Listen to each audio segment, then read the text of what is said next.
European leaders are demanding an immediate unconditional ceasefire from Russia. I'm going to read into this more from The Guardian, you guys. Let's go.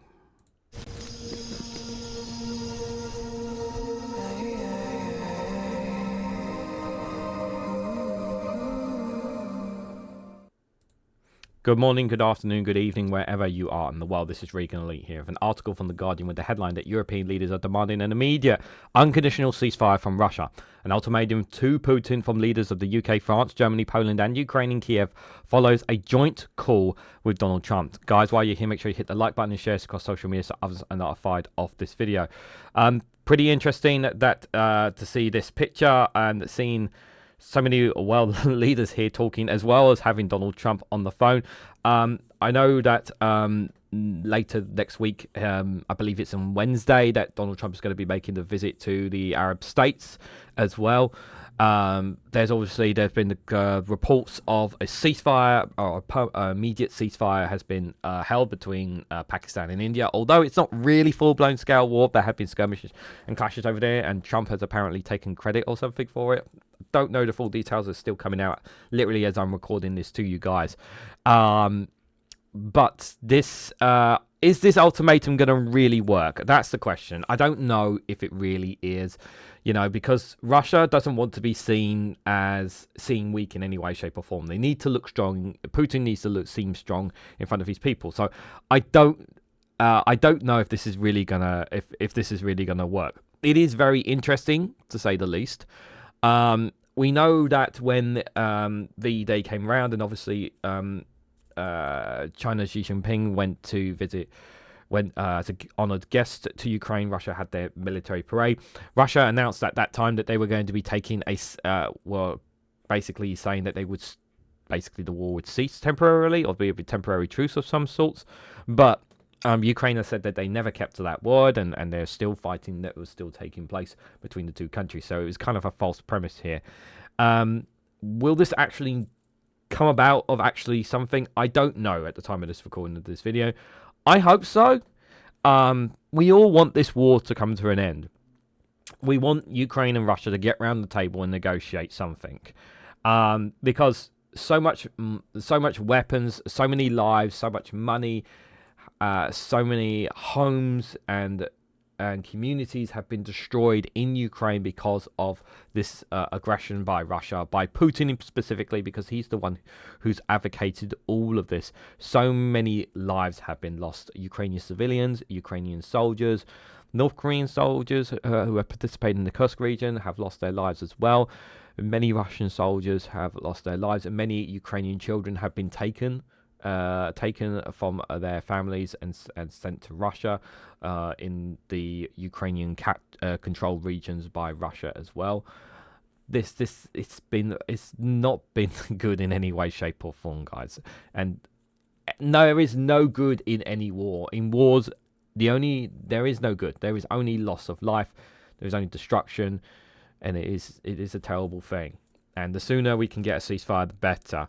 As for the negotiations, we'll talk about that part when we get to it. But we just need that unconditional ceasefire.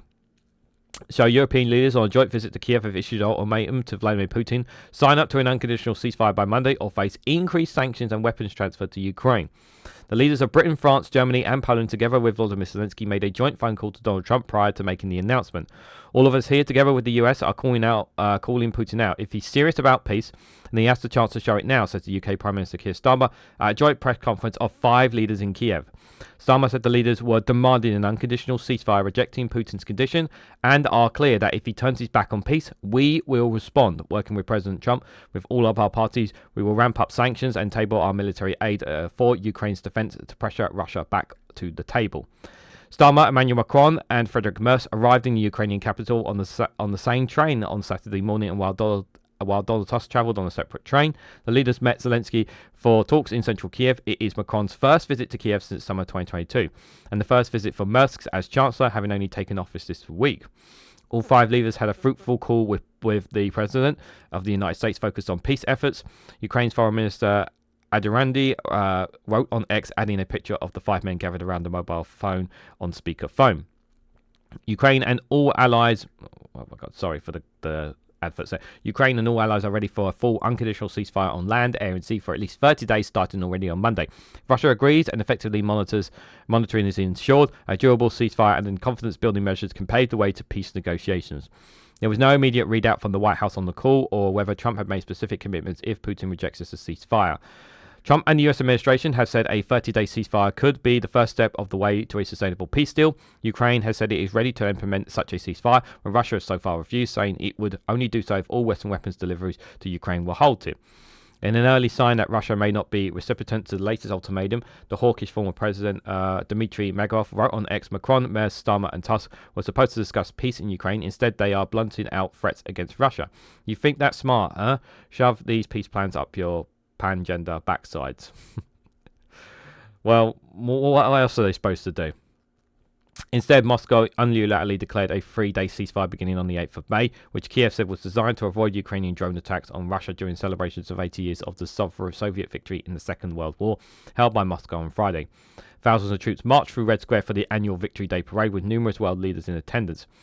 And noticeably, China's Xi Jinping and Brazilian President Luis Lula da Silva, Robert Fico, and Alexander Vučić, the Prime Minister of EU member Slovakia, and the President of EU hopeful Serbia, respectively, also attended the parade, drawing irritation from upper European leaders. Fighting has continued along the front lines during the supposed ceasefire, and both sides have said, but Russia have largely refrained from drone and missile attacks on Ukraine. Putin doesn't need conditions when he wanted a ceasefire to have a parade, and he doesn't need them now. Ukraine has shown the willingness to engage again and again, but again and again, Putin has refused, says Starmer. Starmer says Putin has drawn wrong lessons from the Second World War. We understand the lessons of history, the lessons that any veteran of Normandy or North Africa or any other campaign will tell you, but that Putin has not yet grasped. There is no glory in aggression or conquest. Glory comes from fighting for your country, defending your people, and winning the peace, he said. Macron also referenced VE Day and said that the defence of the principles on which our continent and more generously the international order is based was at stake in Ukraine. The four leaders visited Kyiv and Maidan on Saturday morning with Zelenskyy and his wife. Thousands of flags have been erected at the central square to remember those who were killed in the war with Russia. The leaders paid their respects and had a moment of silence before heading into talks with Zelenskyy. The five of them had a virtual meeting with other leaders on progress being made for so-called land, air and maritime and regeneration force that is planned to be part of the peace deal. At the time of this recording as well, I want to stress, Trump has yet to comment publicly on this conversation with a group of leaders. On Friday, he was asked by reporters in the Oval Office if he had a message for Putin. I have a message for both parties. Get this war ended, he said, adding, get this stupid war finished. That's my message for both of them. The Trump administration has so far appeared to be much tougher on Kyiv and then Moscow. But there are some small signals that the mood in Washington might be changing after a positive meeting between Trump and Zelenskyy in the Vatican on the sidelines of the Pope's funeral. Yeah, those pictures did say a lot. Even the Vice President J.D. Vance, seen as the most sceptical voices of support for Ukraine, has criticised Moscow's stance in recent days. Right now, the Russians are asking for a certain set of requirements, a certain set of concessions in order to end the conflict. We think they're asking for too much, he said this week. The US Embassy in Kyiv put out a public warning late on Friday that it had received intelligence of a potentially significant air attack that may occur at any time over the next several days. It did not give further details, but it later emerged that Russia will close its airspace over the Keskan-Yana missile testing range on Monday and Tuesday, which could indicate the potential launch of ballistic missiles. So, and here is a picture of them, of the world leaders also paying their respects there. I was not expecting this. I was not expecting all the world, these world leaders to be in Kiev and this coming. This is quite significant. Is this real? Like, this is the real question. Is Putin going to agree to this ceasefire, and is he actually going to stick to it? Because it's all well and good him saying that he will agree to it. Whether he will stick to it is another thing, because there have been these talks. Like everyone wants this to end. Everyone wants this to stop. You know, everybody wants this to stop. And it seems like, you know, is Putin going to finally stop? The real reality is that we just can't trust him. We just can't trust him. But, I mean, they are ready to send more weapons and supplies and try to put more sanctions on Russia. And, like, Russia says they want Europe to stop sending weapons and support for Ukraine. Well, you need to stop what you're doing. Like we'll stop if you stop. And it's like you've given no indication that you're prepared to stop at this time. But things could ultimately change in the next few days. So what do you guys think? What do you guys make of the situation in Kyiv? What do you guys make of these world leaders of Germany, Poland, Ukraine, the UK, France, all coming to Kyiv and having this conversation with President Donald Trump via phone, speakerphone as well? Very interesting indeed. Let me know your thoughts and more on all this down in the comments section below. If you found this video interesting, hit that like button, share it across social media, subscribe if you haven't already. Do check out Rumble and Patreon for exclusive content on those platforms. And if you want to financially support me in the work that I do, you can click the join button down below to become a YouTube member for as little as 99p. So thank you all so much for watching, and I hope to catch you all very, very soon.